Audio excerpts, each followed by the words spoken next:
लोकसभा चुनाव के दूसरे चरण के लिए नामांकन पत्र भरने का आज आखिरी दिन। भाजपा की वरिष्ठ नेता हेमा मालिनी समेत कई प्रत्याशियों ने दाखिल किए नामजदगी के पर्चे। प्रधानमंत्री नरेंद्र मोदी आज पहुंचे देवघर एयरपोर्ट, यहीं से गए बिहार के लिए जमुई, जहां चुनावी सभा को कर रहे हैं संबोधित। हजारीबाग में झामुमो का स्थापना दिवस कार्यक्रम, चुनावी प्रचार का भी होगा आगाज। लोकसभा चुनाव को लेकर अंतर्राज्यीय चेक पोस्ट पर बरती जा रही है चौकसी। गिरिडीह में एक बस से 1 करोड़ 9 लाख रुपए और जामताड़ा में करीब 6.5 लाख रुपए बरामद। और ईडी ने आज जमीन पर जबरन कब्जा और अवैध खनन मामले में विधायक अंबा प्रसाद को पूछताछ के लिए बुलाया। पिता योगेंद्र साव से ईडी ने कल कई घंटों की पूछताछ।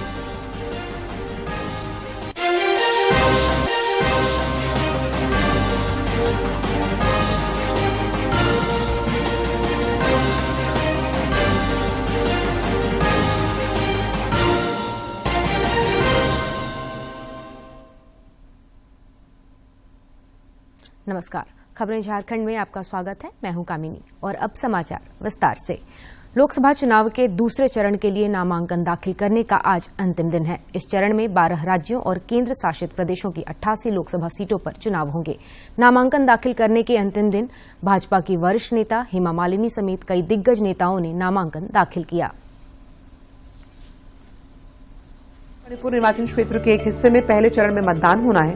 केरल की 20, कर्नाटक की 14, राजस्थान की 13, उत्तर प्रदेश और महाराष्ट्र की 8-8, मध्य प्रदेश की 7, असम और बिहार की 5-5, पश्चिम बंगाल की और छत्तीसगढ़ की 3-3 सीटों पर इस चरण में वोट डाले जाएंगे। इसके अलावा त्रिपुरा और जम्मू कश्मीर में भी इस चरण में मतदान होगा। दूसरे चरण का मतदान 26 अप्रैल को होगा।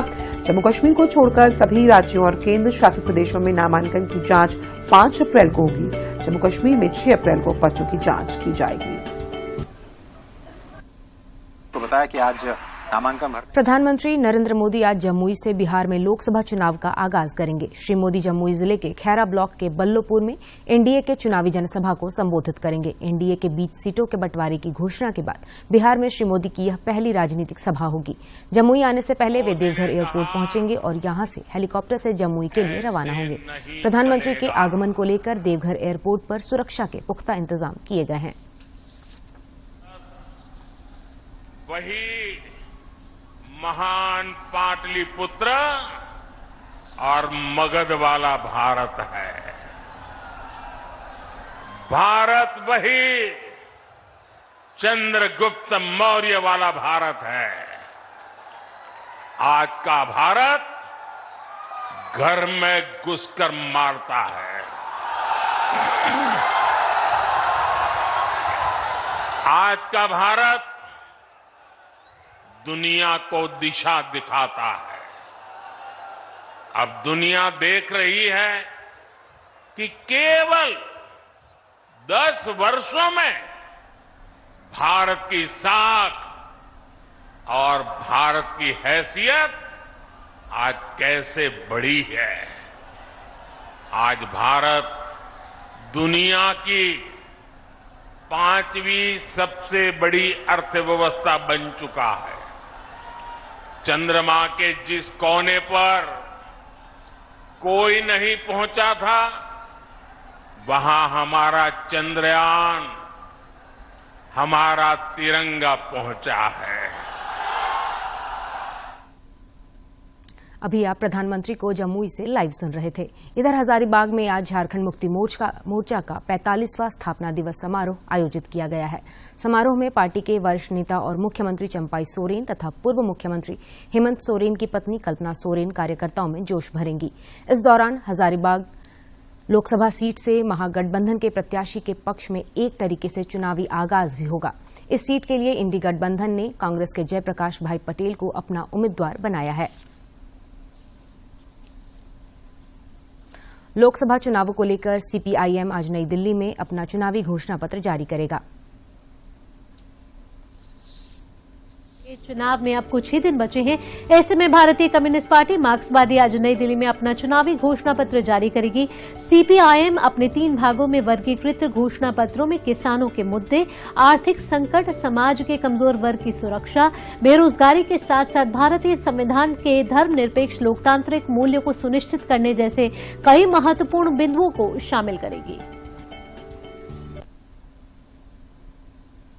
इधर भारतीय जनता पार्टी की चुनावी घोषणा पत्र समिति की आज नई दिल्ली में बैठक होगी। बैठक में समिति के अध्यक्ष और भाजपा के वरिष्ठ नेता राजनाथ सिंह, अर्जुन मुंडा समेत अन्य सदस्य मौजूद रहेंगे। संकल्प पत्र तैयार करने के लिए बीजेपी ने रक्षा मंत्री राजनाथ सिंह की अध्यक्षता में समिति बनाई। वित्त मंत्री निर्मला सीतारमण को संयोजक और पीयूष गोयल को सह संयोजक बनाया। बीजेपी को अपनी मिस्ड कॉल सेवा के माध्यम से करीब 4.25 लाख से अधिक सुझाव मिले। नमो ऐप पर लगभग 1 लाख से ज्यादा सुझाव भी मिले हैं। पिछली बैठक में 2047 तक विकसित भारत के मद्देनजर अहम मुद्दों पर चर्चा की गई है।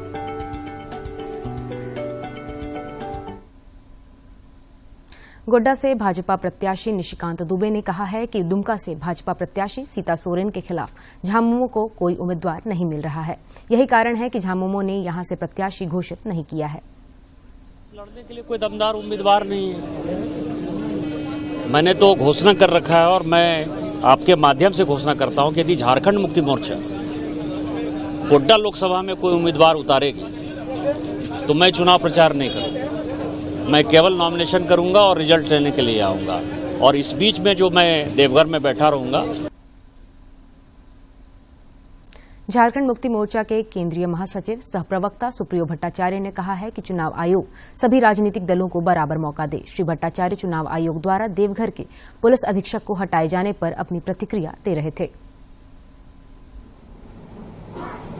यदि किसी भी अधिकारी के खिलाफ कोई शिकायत करे तो उस अधिकारी को हटा दो।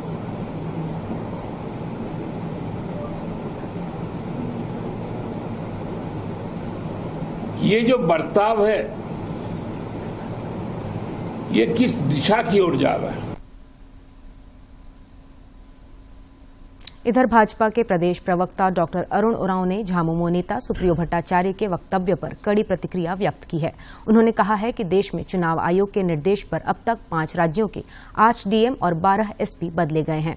इनमें देवघर के एसपी भी शामिल हैं। श्री उरांव ने कहा कि झामुमो की बौखलाहट यह बता रहा है कि देवघर एसपी अधिकारी के रूप में नहीं बल्कि झामुमो नेता की तरह काम कर रहे थे। उन्होंने यह भी कहा कि झामुमो आयोग और ईवीएम के रिजल्ट पर ही आज राज्य में सत्ता सुख भोग रहा है। रांची के जिला निर्वाचन पदाधिकारी सह उपायुक्त राहुल कुमार सिन्हा और वरीय पुलिस अधीक्षक चंदन कुमार सिन्हा की अध्यक्षता में कल बेड़ो प्रखंड कार्यालय में सभागार में लोकसभा चुनाव की तैयारियों की समीक्षा की। इस दौरान उन्होंने संबंधित पदाधिकारियों को समय पर चुनाव से जुड़े कार्यों को पूरा करने का निर्देश दिया। इस मौके पर उपायुक्त ने सभी पदाधिकारियों और कर्मियों को यह भी निर्देश दिया कि इस तरह की बैठकों में वे शामिल होना सुनिश्चित करें ताकि सूचनाओं को लेकर कोई असमंजस नहीं रहे। मतदाता जागरूकता को लेकर स्वीप कोषांग की ओर से कई पहल किए जा रहे हैं। इसी कड़ी में राजधानी रांची स्थित वेंडर मार्केट में स्वीप कोषांग की ओर से मतदाता जागरूकता अभियान चलाया गया। अटल स्मृति वेंडर मार्केट में चले इस अभियान के दौरान वहां मौजूद लोगों से चुनाव से संबंधित सवाल पूछे गए और सही जवाब देने वालों को पुरस्कृत किया गया। इस मौके पर निर्वाचन संबंधी जानकारी के लिए उपयोगी ऐप के बारे में भी लोगों को जानकारी दी गई। उधर बोकारो की उपायुक्त सह जिला निर्वाचन पदाधिकारी विजया जाधव ने मतदाता जागरूकता के साथ ही कई अन्य कार्यक्रम भी जिले में चलाए। गोमिया के बिरहो टंडा में मतदाता जागरूकता कार्यक्रम आयोजित हुआ। उपायुक्त ने कल चुनाव के दौरान सीआरपीएफ के ठहराव को लेकर गोमिया में कई स्थलों का निरीक्षण भी किया। इस मौके पर उन्होंने पेयजल और शौचालय समेत अन्य बुनियादी सुविधाओं का जायजा लिया और उन्हें तुरंत दुरुस्त करने का निर्देश दिया।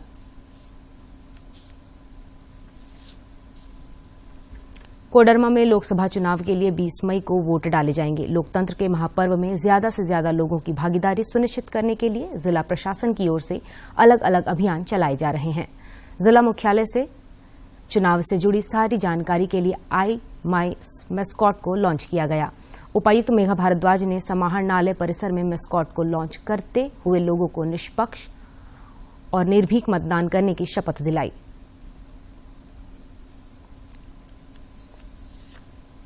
संबंधित जानकारी चाहिए, अपना नाम जुड़वाना है या बूथ के संबंध में कोई जानकारी प्राप्त करनी है, तो वो सारी चीजें। इसके अलावा अन्य जो टेक्निकल चीजें होती हैं, ईवीएम के बारे में जानकारी प्राप्त करनी है, ये सब जानकारी जो है वो प्राप्त कर सकते हैं। तो एक सिंबल है, इलेक्शन का मैस्कॉट है, उसका लॉन्च किया गया। और स्वीप सेल के द्वारा जो है आज शहर में झुमरी तिलैया में जो हमारे एक आध शॉपिंग कॉम्प्लेक्सेस हैं जहां पे काफी भीड़ रहती है, भारी संख्या में लोग शाम के वक्त वहां रहते हैं, तो वहां पे एक नेम चेक एक्टिविटी किया जा रहा है।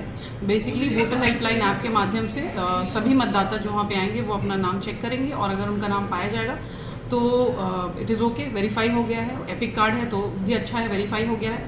अगर किसी का भी नाम छूटा हुआ होगा तो उनका हम लोग फॉर्म 6 भराकर वहीं पे और उनका नाम मतदाता सूची में जोड़ने का काम करेंगे। लोकसभा चुनाव को लेकर अंतर्राज्यीय सीमाओं पर लगातार वाहनों की जांच की जा रही है। इसी कड़ी में कल गया से बंगाल जा रही एक बस में छापेमारी कर पुलिस ने 1 करोड़ 9 लाख रुपए जब्त किए हैं। पुलिस ने उस बस से 3 व्यक्तियों को पकड़ा है। इनमें से 2 व्यक्तियों के पास से 67 लाख रुपए और एक व्यक्ति के पास से करीब 42.5 लाख रुपए बरामद हुए हैं। पुलिस अधीक्षक ने बताया कि आयकर विभाग को इसकी सूचना दे दी गई है। तीनों व्यक्ति बिहार के गया के रहने वाले हैं। उधर जामताड़ा जिले में एक वाहन से पुलिस ने 6,40,000 रुपए बरामद किए हैं।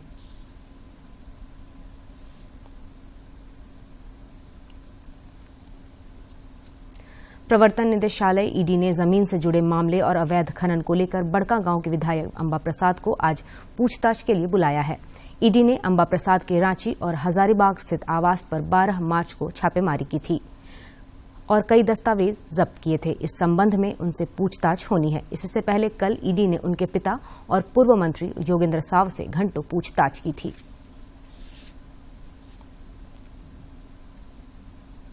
सरायकेला खरसावां जिले के गिद्दीबेड़ा टोल प्लाजा के समीप आधुनिक पावर लिमिटेड कंपनी के बाहर आग लग गई। वहां कार्यरत सुरक्षा प्रहरी ने आग लगने की सूचना तत्काल कंपनी प्रबंधक को दी। इसके बाद अग्निशमन विभाग के कर्मियों ने आग पर काबू पाया। वो आगे की ओर बढ़ रहा था, जो हमारे इस एमसीसी बिल्डिंग के अंदर आ सकता था। इसके लिए हम लोग उससे पहले हम लोग उसको रेक्टिफाई कर लिए। हम लोगों को इन्फॉर्मेशन मिला, यहाँ का सिक्योरिटी हम लोग गार्ड रहते हैं, तो हम लोग को इंटीमेशन करने के बाद हम लोग का फायर ब्रिगेड का गाड़ी जो है कंपनी का आधुनिक का, तो हम लोग लेके आए यहाँ पर और फायर फाइटिंग किए। बाहर साइड में भी, इन साइड में भी पानी मार के रख दे रहे हैं। और अब देखते हैं फटाफट अंदाज में जिलों की खबरें।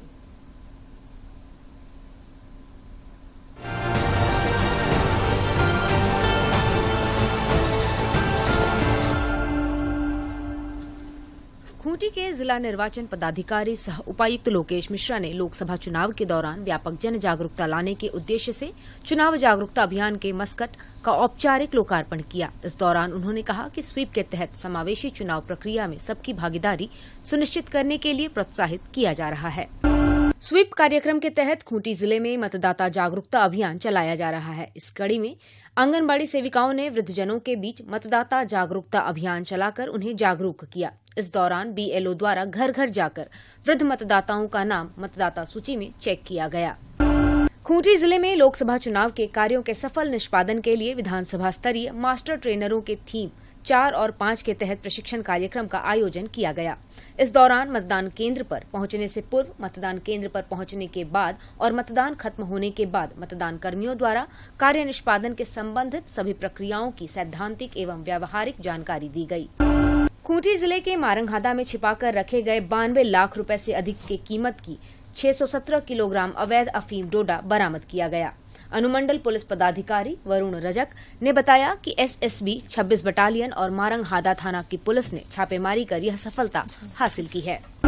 पश्चिमी सिंहभूम जिले में पुलिस और सीआरपीएफ को नक्सलियों के खिलाफ टोंटो थाना क्षेत्र के जंगलों में चलाए जा रहे ऑपरेशन में बड़ी सफलता मिली है।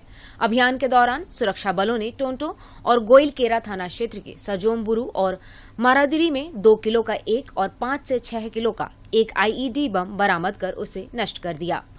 लोकसभा चुनाव को लेकर बोकारो की उपायुक्त विजया जाधव ने उत्क्रमित मध्य विद्यालय चिदरी गोमिया का निरीक्षण किया। इस दौरान उन्होंने विद्यालय कक्ष एवं रसोई घर में अव्यवस्था को देख नाराजगी जताते हुए तत्काल डीएसई को संबंधित विद्यालय के प्रधानाध्यापक के विरुद्ध कार्रवाई करने का निर्देश दिया। बोकारो की उपायुक्त विजया जाधव ने गोमिया कुर्कनालों में जन वितरण प्रणाली दुकान गायत्री आजीविका सखी मंडल का निरीक्षण किया। इस दौरान जन वितरण प्रणाली की दुकान से अवैध शराब जब्त किया गया। इस गड़बड़ी को लेकर उपायुक्त ने जन वितरण प्रणाली के दुकान का लाइसेंस रद्द करने एवं उत्पाद विभाग को कार्रवाई का निर्देश दिया। लातेहार जिले के बालूमाथ थाना क्षेत्र के अंतर्गत तिलैयाटांड़ गांव के तालाब से कोलियरी कर्मी और उसके 2 मासूम बच्चों का शव बरामद किया गया है। मृतक की पहचान तिलैयाटांड़ निवासी विनोद उरांव, अंकित कुमार तथा प्रिया कुमारी के रूप में हुई है। तीनों का शव एक मोटरसाइकिल में बांधकर तालाब में फेंक दिया गया था। पुलिस मामले की छानबीन में जुटी है। रांची जिले के मांडर थाना क्षेत्र से पुलिस ने चाकू मारकर सलमान अंसारी की हत्या करने के मामले में तालिब अंसारी को गिरफ्तार किया है। वह इटकी के गुलाम टोली का रहने वाला है। उसके पास से एक चाकू और एक जोड़ा जूता बरामद किया गया है। खूंटी थाना क्षेत्र के महुआ टोली साके टोली निवासी एक युवती ने अपने घर में ही रस्सी के फंदे से झूलकर खुदकुशी कर ली। परिजनों की नजर फंदे से झूलती युवती पर पड़ी तो आनन फानन में उसे फंदे से उतारा गया, लेकिन तब तक उसकी मौत हो चुकी थी। पुलिस ने युवती का पोस्टमार्टम कराने के बाद शव को परिजनों को सौंप दिया। हटिया रेलवे के डीसीएम नीरज कुमार ने न्यायालय में सरेंडर किया। साथ ही उन्होंने 1000 रुपए का जुर्माना भरा। जुर्माना की राशि भरने के बाद केस का निष्पादन हुआ। मजदूरों के वेतन भुगतान नहीं किए जाने को लेकर उन पर केस दर्ज हुआ था। गोड्डा जिले के हनवारा थाना क्षेत्र में एक पिता ने अपने ही मासूम बेटे को गुस्से में पटक डाला, जिससे उसकी तत्काल मौत हो गई। घटना के बाद वह भागने लगा। फिर ग्रामीणों ने उसे पकड़कर पुलिस के हवाले कर दिया। गोड्डा में अडानी पावर प्लांट के रैयतों और प्लांट के आसपास के गांव में रहने वाले लोगों के बच्चों को गुणवत्तापूर्ण शिक्षा प्रदान करने के उद्देश्य से अडानी स्कूल निर्माण के लिए भूमि पूजन कर जमीन समतलीकरण का काम शुरू किया गया। इसका शुभारंभ अडानी पावर प्लांट के स्टेशन हेड रमेश झा और ऑपरेशन हेड प्रसून चक्रवर्ती ने किया।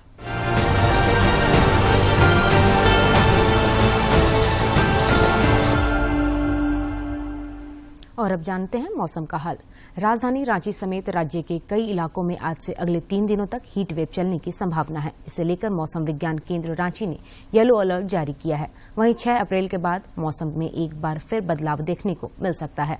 मौसम विज्ञान केंद्र के पूर्वानुमान के अनुसार 7 अप्रैल को कुछ स्थानों पर गरज और वज्रपात भी हो सकते हैं। और अब बात कारोबार जगत की।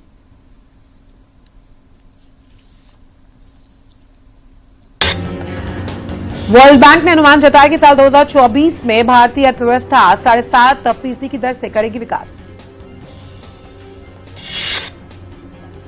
Adani green renewable energy capacity में 10,000 मेगावाट का आंकड़ा पार करने वाली पहली भारतीय कंपनी बन गई है। प्रोडक्शन और नए ऑर्डर्स में मजबूत बढ़ोतरी के दम पर मार्च में भारत का जो मैन्युफैक्चरिंग सेक्टर है उसकी जो बढ़ोतरी है वो 16 साल के हाई लेवल पर पहुंची।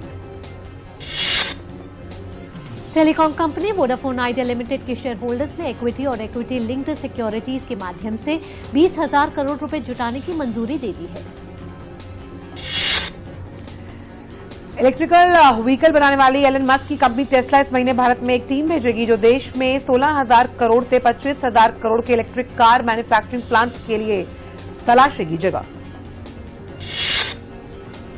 फेसबुक, इंस्टाग्राम और व्हाट्सएप की पेरेंट कंपनी मेटा चेन्नई में रिलायंस इंडस्ट्रीज के कैंपस में भारत में अपना पहला डेटा सेंटर स्थापित कर सकती है। एनएसई ने 8 अप्रैल से 4 नए सूचकांकों को लॉन्च करने का किया ऐलान। ये सूचकांक कैपिटल मार्केट और फ्यूचर्स एंड ऑप्शंस दोनों सेगमेंट में किए जाएंगे लॉन्च।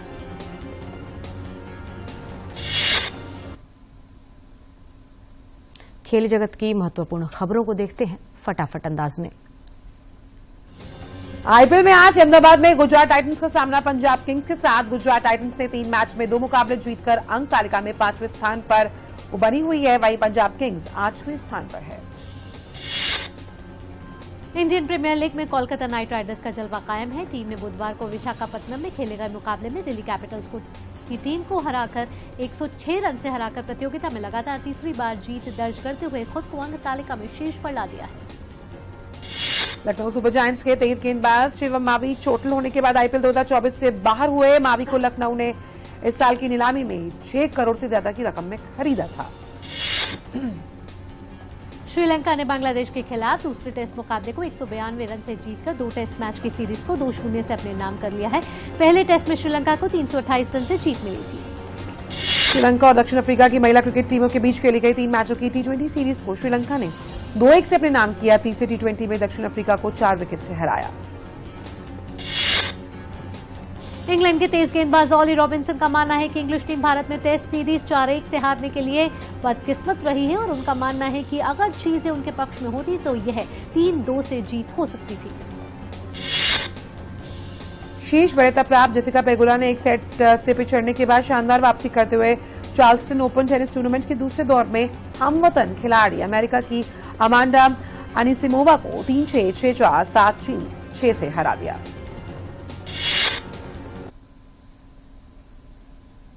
रात में देर तक आपके कमरे, मेट्रो में या अकेले बैठकर अपने मोबाइल कैमरे के लेंस के माध्यम से पूरी पार्टी को देखना, फिल्म, अपनी स्थिति अपडेट करना, किसी के साथ चैट करने का लुत्फ उठाना, इन सभी परिस्थितियों में इंसान घिरता जा रहा है, जिसे आजकल इंटरनेट एडिक्शन कहा जाता है। यह व्यसन केवल नेट पर लंबे समय तक खर्च किए गए लंबे घंटों का परिणाम है। यह व्यक्ति के लिए नुकसानदेह हो जाता है। एडवांस टेक्नोलॉजी ने हमारी जिंदगी को काफी आसान बना दिया है। घर बैठे ही हम फोन पर कई जरूरी काम कर लेते हैं। फायदों के अलावा इनके कुछ नुकसान भी हो सकते हैं। यदि इनका अत्यधिक प्रयोग किया जाए तो ये शारीरिक और मानसिक रूप से काफी नुकसानदेह साबित हो सकता है। आज के जमाने में लोग स्मार्टफोन एडिक्ट होते जा रहे हैं, जिसका प्रभाव उनके स्वास्थ्य पर पड़ रहा है।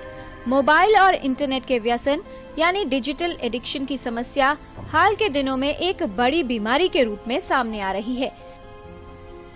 सबसे पहली जो समस्या है कि इससे जो व्यक्ति है आइसोलेटेड हो जाता है, विड्रॉन हो जाता है, अपने आप में ही रहता है, लोगों से मिलना जुलना वो बंद कर देता है। और जो सबसे बड़ी समस्या देखने में आई है कि इससे नींद का प्रभाव बहुत पड़ता है, जिसकी वजह से वो बाकी जो एक्टिविटीज हैं जैसे खेल कूद या अपना जो इंटरेस्ट है या हॉबीज हैं उस पे ध्यान देना कम कर देते हैं। और इसका एक बहुत बड़ा प्रभाव जो है उनकी पढ़ाई पर होता है, एकेडमिक परफॉर्मेंस कम हो जाता है। एक और जो समस्या है जिसको हम बोलते हैं कि जो इमोशनल सिम्टम्स जैसे इरिटेबिलिटी, एंगर और गुस्सा होना, चिड़चिड़ापन रहना, कभी कभी घबराहट, बेचैनी, उदासी, इस तरह के लक्षण भी हो सकते हैं। जो व्यक्ति इंटरनेट बहुत ज्यादा यूज करते हैं या मोबाइल फोन बहुत यूज करते हैं या लैपटॉप पे गेमिंग में अपना टाइम बिताते हैं, उनका खाना पीना भी कम हो जाता है। कई बार पेरेंट्स कहते हैं कि उनका वजन कम हो गया है, खाने पे ध्यान कम हो गया है और फिजिकल एक्टिविटी उनकी कम हो जाती है और कभी कभी उनकी ओबेसिटी या वेट बढ़ने लगता है। Mobile game, internet media, video streaming, chatting समेत तमाम वेब आधारित गतिविधियों की लत लोगों के व्यवहार और उनके जीवन पर नकारात्मक प्रभाव डाल रही है। दिन भर सेल फोन या इंटरनेट का प्रयोग करना कई समस्याओं को आमंत्रित कर सकता है। रात में देर तक अपने कमरे में अकेले बैठकर मोबाइल पर लगे रहना, मोबाइल कैमरे के लेंस के माध्यम से पूरी पार्टी को देखना, फिल्म देखना, अपनी स्थिति अपडेट करते रहना, किसी के साथ चैट करते रहना, ये सब समस्या का कारण बन सकता है। इन परिस्थितियों में इंसान घिर जाता है, जिससे आजकल इंटरनेट एडिक्शन कहा जाता है। डिजिटल एडिक्शन या व्यसन के कई लक्षण हो सकते हैं। इंटरनेट या फोन पर अधिक समय लगे रहना, फोन को बार बार देखते रहना, स्मार्टफोन को बार बार चेक करना और चेक करने से ध्यान केंद्रित नहीं रहना, बिना काम के भी मोबाइल को स्क्रॉल करते रहना, मोबाइल पास न होने पर बेचैन हो जाना, आवश्यकता से ज्यादा वीडियो गेम खेलना, घंटों तक वेबसाइट देखना, वीडियो और शॉर्ट वीडियो देखने की चाह या आदत, स्वास्थ्य और कार्यक्षमता पर प्रभाव पड़ना, चैटिंग में समय बर्बाद करना, शॉपिंग के लिए अनावश्यक रूप से घंटों तक ई-कॉमर्स साइट पर या ऐप पर लगे रहना, शेयर मार्केट या सट्टेबाजी की वेबसाइट में जरूरत से ज्यादा समय लगाना, ये सब डिजिटल एडिक्शन के लक्षण हो सकते हैं। सुबह जागने से लेकर रात को सोने तक कई लोग ऐसी ही गतिविधियों में लगे रहते हैं, जिसके कारण उन्हें कई तरह की स्वास्थ्य समस्याएं परेशान कर सकती हैं। लोग अपने मोबाइल से इस तरह जुड़ जाते हैं कि सुबह उठते ही सबसे पहले अपना मोबाइल फोन चेक करते हैं। शोध के अनुसार हर उम्र के लोगों का स्क्रीन टाइम बढ़ता जा रहा है और बार बार फोन चेक करना उनकी आदत बनती जा रही है। सबसे पहले तो हमारा दायित्व बनता है पेरेंट्स का या फैमिली मेंबर्स का कि एक सपोर्टिव एनवायरनमेंट दें, एक उनको अच्छा वातावरण दें। दूसरा, एज ए पेरेंट जो है एक रोल मॉडल की तरह होना चाहिए कि वो उन्हें खुद भी इसका यूज जो है रिस्ट्रिक्टेड करना चाहिए, क्योंकि बच्चे जो है पेरेंट्स को देखते हैं, अगर वो खुद भी इतना ज्यादा यूज करते हैं तो बच्चे भी वही सीखते हैं। और एनकरेज करना है पेरेंट्स को कि बच्चे जो इसमें इन्वॉल्व हैं वो अपना खेलकूद भी करें, बाकी एक्टिविटीज भी करें, लोगों से मिलना जुलना भी करें। तो ये सब भी जरूरी है और उसको जरूरी है कि एक लिमिटेड स्क्रीन टाइम होना चाहिए। एजुकेट करें कि इसके क्या क्या दुष्प्रभाव होते हैं, जिसको हम कहते हैं डिजिटल लिटरेसी, क्या इसके दुष्प्रभाव हैं, ऑनलाइन कैसे बच्चे इसमें ट्रैप में आते हैं। अगर समस्या ज्यादा है तो कंसल्ट करें, प्रोफेशनल हेल्प ली जा सकती है। मोबाइल, स्मार्टफोन और इंटरनेट ने हमारी जिंदगी को आसान तो बनाया है, लेकिन इसकी लत हमारे लिए एक चिंता का विषय बन गई है। डिजिटल एडिक्शन से जुड़ी कई नई समस्याएं सामने आ रही हैं। इसका प्रभाव व्यक्ति के स्वभाव और व्यवहार पर पड़ने लगा है। लोगों की कार्य क्षमता घट रही है, वो शिथिल और मोटे हो रहे हैं और मनोवैज्ञानिक रूप से भी उन पर नकारात्मक प्रभाव हो रहा है। स्मार्टफोन का अत्यधिक प्रयोग करना व्यवहारिक और मानसिक समस्याओं का कारण बन सकता है। लत पड़ने पर व्यक्ति चाहकर भी इंटरनेट या फोन से दूर नहीं रह पाता। यदि आप इंटरनेट और सेलफोन पर अधिक समय लगाते हैं और फोन सामने न होने पर परेशान हो जाते हैं तो सतर्क हो जाएं, क्योंकि ये डिजिटल एडिक्शन या लत का लक्षण हो सकता है। किरण भारद्वाज, डीडी न्यूज। दुकानें तो आपने बहुत देखी होंगी, लेकिन आज हम आपको दिखाते हैं ईमानदारी की दुकान। यह दुकान मध्य प्रदेश के आंगार जिले के चंदनपुर गांव में खोला गया है। मकसद है बच्चों में ईमानदारी की भावना को विकसित करना। आइए देखते हैं इस रिपोर्ट में। आगर मालवा से 25 किलोमीटर दूर चांदन गांव के शासकीय हाई स्कूल परिसर में ईमानदारी की दुकान खोली गई है। इस दुकान में बच्चों की जरूरत का सामान रखा जाता है। इस दुकान का नाम ईमानदारी की दुकान रखे जाने की वजह भी खासी रोचक है। दुकान में एक बॉक्स रखा गया है। इस बॉक्स में छात्र खरीदे गए सामान की बिक्री की राशि स्वतः ही डाल देते हैं। गौरतलब है कि छात्र छात्राओं का काफी समय बाहर बाजार में स्थित दुकानों से सामान खरीदने पर जाया होता था और अनेक बार मोल भाव की भी समस्या सामने आती थी। यहाँ पर हमने एक दुकान खोली है जिसका नाम ईमानदारी की दुकान है, जिसमें प्रत्येक छात्र एवं छात्राओं के लिए निःशुल्क वो अपनी मर्जी से सारे उपलब्ध चीजें जो कि उनकी आवश्यकता अनुसार रखी गई हैं वो उठा सकते हैं और पैसे रखकर खुले पैसे वापस ले सकते हैं। लंच टाइम में सड़कों पर जाते थे, उधर बस स्टैंड है, बहुत सारे वाहन जाते थे, तो उनका एक्सीडेंट वगैरह का भी थोड़ा सा डर रहता था हमको। अब विद्यालय परिसर में इस दुकान के खुलने से विद्यार्थियों को सुविधा की सभी चीजें यहाँ से प्राप्त हो जाती हैं। यहाँ ना तो दुकानदार बैठाया गया है और ना ही दुकान में कोई सीसीटीवी कैमरा लगा हुआ है। स्कूल प्रबंधन दुकान के लिए जरूरी सामान उपलब्ध करा रहा है। दुकान में छात्राओं के लिए सैनिटरी पैड की व्यवस्था निःशुल्क है। हम इस दुकान में से जो हमें चाहिए आवश्यकता की चीजें वो हम ले सकते हैं और जो बाकी के पैसे हैं वो वापस हम डाल के और वापस खुले ले सकते हैं। जो भी हमारी आवश्यकता की सामान है वह यहाँ पर बिल्कुल है।